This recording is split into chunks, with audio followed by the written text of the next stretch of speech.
morning, everybody. My name is Elliot Wickham. I am a hydrologist with Cairo. I am also the community drought lead with the National Water Center, and I am also the Southeast Drought Early Warning Systems Coordinator for NIDIS. I wear a lot of hats, about as many as Dan Ames brought earlier.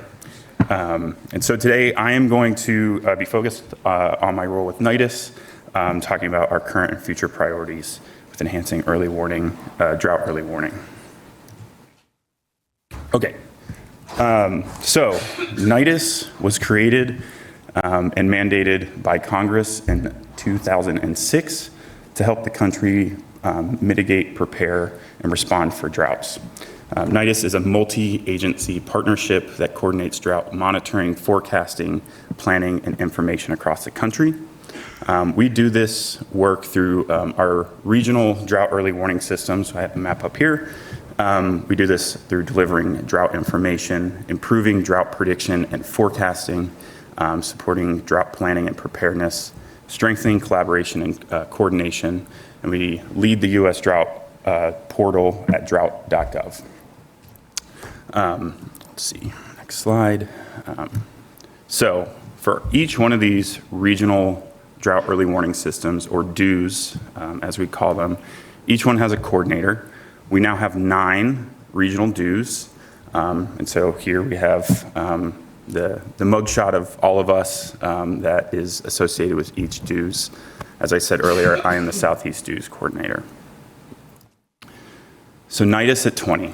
So like I said earlier, NIDIS was mandated and created by Congress in 2006. We are 20 years old this year.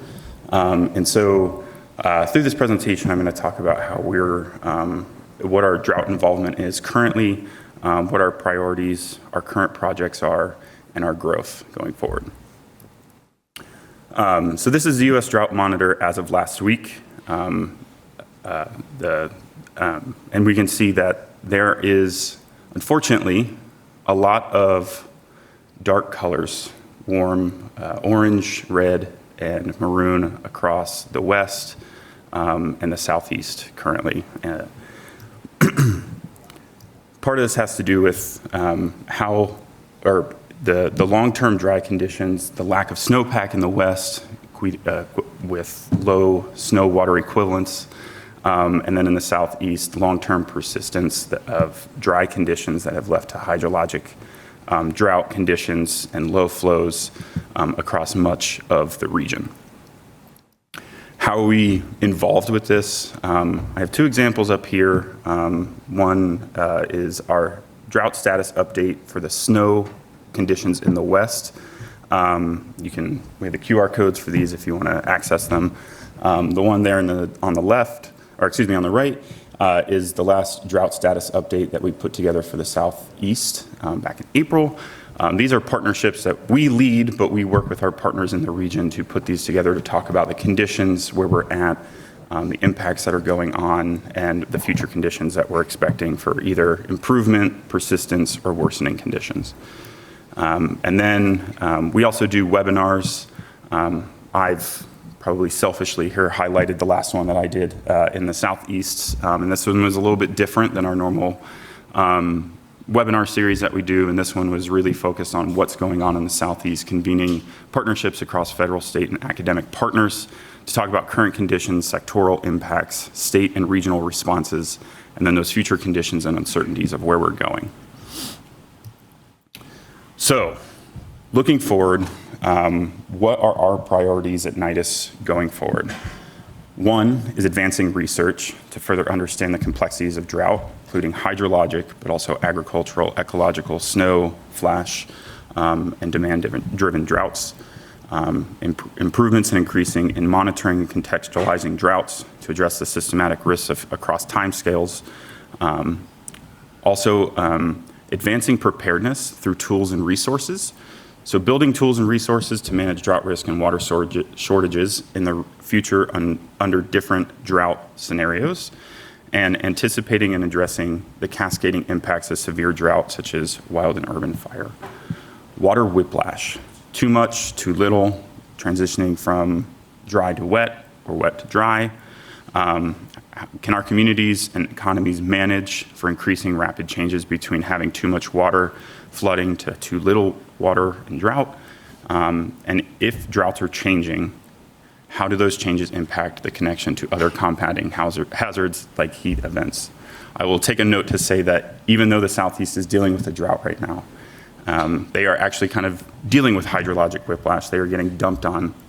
They've been at a very wet May, and so now they're dealing with how do we go from extreme dry to extreme wet, and then where do we go from here? And then broadening our network of partners to sustain and expand capacity. All right, so one project that I'll get into here that we're working on is the Northern Great Plains Regional Incubator for Drought Resilience, or the RIDER project, as we call it. So a little background on how this project came up. So in the Missouri River Basin, for the past 10 years, there's been this flip from floods to droughts. So in 2011, there was a flood. 2012, drought. 2014, the Missouri River Basin Drought Early Warning System was launched. 2017, another drought. Then in 2018, the National Coordinated Soil Moisture Monitoring Network was congressionally mandated, and NIDIS runs that. 2019, a flood across the upper and lower Missouri River Basin. 2020 and 2021, another drought. And then in 2021, there was the Infrastructure and Investment and Jobs Act passed, launching the UMRB Mesonet build-out, and then the phase one of the RIDER project was launched last year. Through that time frame, since 2011, NIDIS has been very involved with the region, working on drought assessment and what the needs are for the region. Here are 5 reports that we've helped lead for understanding drought needs and assessment in the region. So what is this RIDER project? It's to bring together state climate offices, mesonets, agencies, tribes, businesses in the Northern Great Plains to build a more comprehensive and modern drought assessment, coordination, and innovation ecosystem. So we have these 5 solutions that they're working towards: regional drought assessment framework, next generation total water balance drought monitoring, integrating regional drought services, risk adaptation and non-stationarity, and tribal and rural drought workforce development. So all this work that they're doing is this research component to action. This is from Solution 3. This is what they're calling their D3 project, or their dashboard. And this is what this entails is taking their UMRB drought dashboard that they have, expanding it nationwide, and then putting in, bringing in all data sets needed, including federal data sets, to help monitor drought conditions, and then be able to use that to communicate drought more comprehensively to all partners and stakeholders across the country. All right, so I'm going to switch over to drought planning. This is the drought planning platform. This is a project between NIDIS and the Bureau of Reclamation.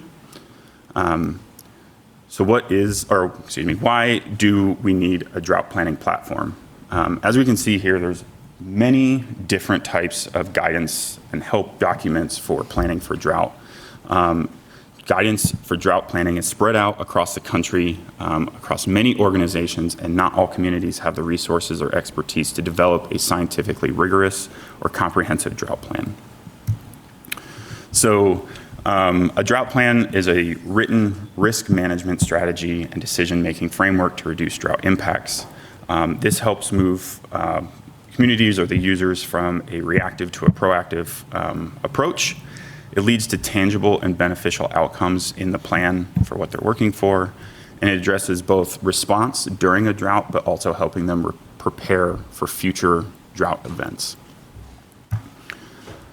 So the drought planning platform will be a public-facing federal resource hub that provides technical assistance and guidance for drought planning and preparedness. information for the drought planning in a single public platform, gathering information from across multiple federal and state agencies. So this is helping provide a tailored, locally appropriate drought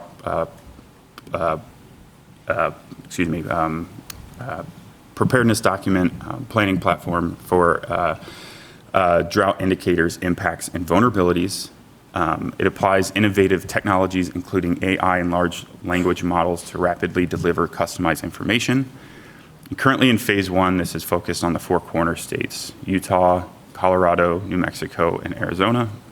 But then it will expand to the western US in phase 2, and then phase 3 is supposed to move east of the Mississippi. This is a diverse group working on putting this project together. It's an interdisciplinary team. It has data scientists, it has social scientists, and also those experts in web interfacing for how to best interact and get the information that you need.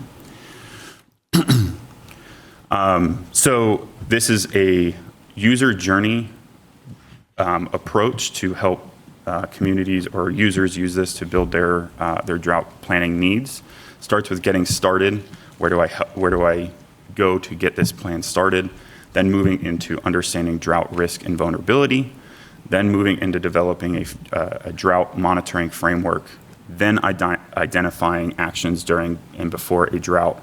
And then keeping the plan relevant, updating the plan as needed.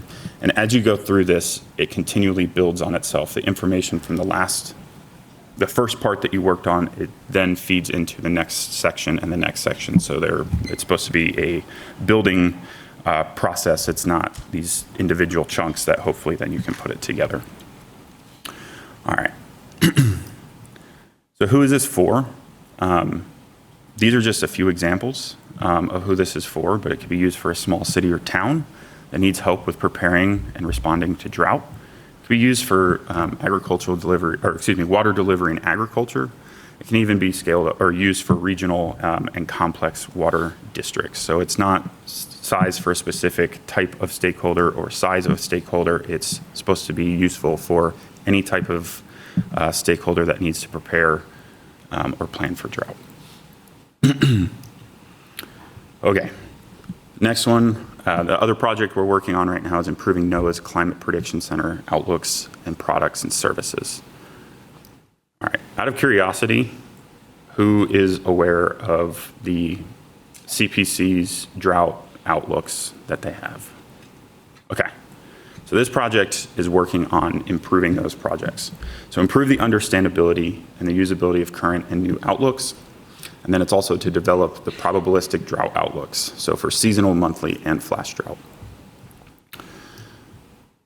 So this is an empirical social science, using empirical social science to advance drought decision support tools. It used the DARTS model to help transform this project for a more usable product for users. And what I'd really like to point to here is that there's also the change in the symbology, both in terms of the categories that are available to see what changes are expected in drought, but also to how it's visualized on the map compared to how it currently is. So this is actually still under review. If you want to interact with and provide feedback on the upcoming transition to this newer project, you can actually go here and provide your feedback and interact with it. But this redesign from the current outlooks to the proposed design is a change in research to operations. And so the next phase of this project that we're going into is actually going to be with some of the Cairo consortium member. So Cairo will be involved with this.